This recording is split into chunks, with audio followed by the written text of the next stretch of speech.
Antalya'nın İbrad ilçesinden ben Sami Demircioğlu, eşim de Sevil Demircioğlu. Bugün İbrad'ı burada temsil ediyoruz Yörük Festivali'nde. Bizim kültürümüz kadın erkek ayrımına dayanmaz. Toplum anaerkil bir toplumdur. Evde hangi erkeğin, hangi oğlun hangi işe gideceğine kadınlar karar verir. Herkes sabahleyin kalktı mıydı kuşluk vaktine kalmadan ilk horozla beraber herkes işine gider. Düğünlerde de işte kına merasimi, düğün merasimi bunlar uzundur biraz ya da özetle bahsedeyim. Yani işte kına gecesi olur.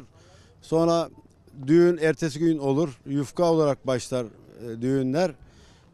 Kız evinin önünde ayrı kına merasimi olur. Oğlan evinin önünde ayrı bir kına merasimi olur. İşte oğlan evinden 40 tane bayan alınır, sayıyla alınır, kız evine gidilir, kına yakılır, o 40 kişi geri gelir, kaynana başta olmak üzere ve eğlenceler devam eder. Bir gün sonra da büyük düğün olur. Bu düğünde erkekler ayrı bir yerde eğlenir, kadınlar ayrı bir yerde eğlenir ve bir gün sonra da kuşluk vakti gelin alınır, ata bindirilir, mafeyle gelin gider. Sallama türü bir oyunumuz vardır. Bizim sallama türü oyun genelde işte bahsettiğim bu kız almaya giderken, gelin almaya giderken çalınan, yürürken çalınan türkülerdir.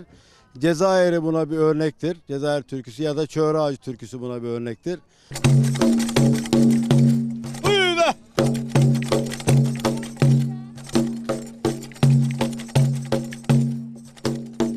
Osman Efe binip binip gelir işte.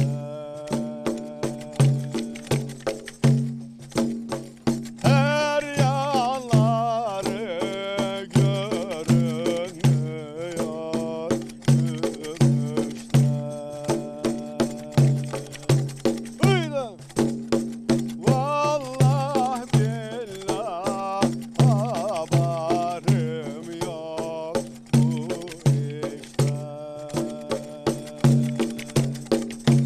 Hıyla boyun bağı ipekten, şal var gaydı göbekten. Hıyla yar sevmesi yürekten, Zeybek Osman'ım.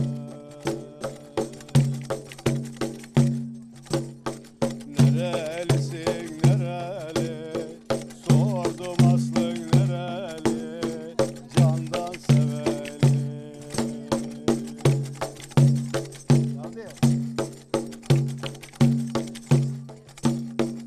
Osmansız evlerde duman tüter mi?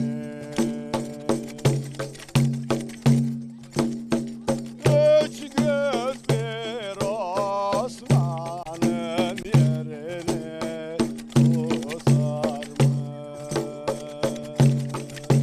Hıylıfır! Kar yağar alçaklara, dökülür saçaklara.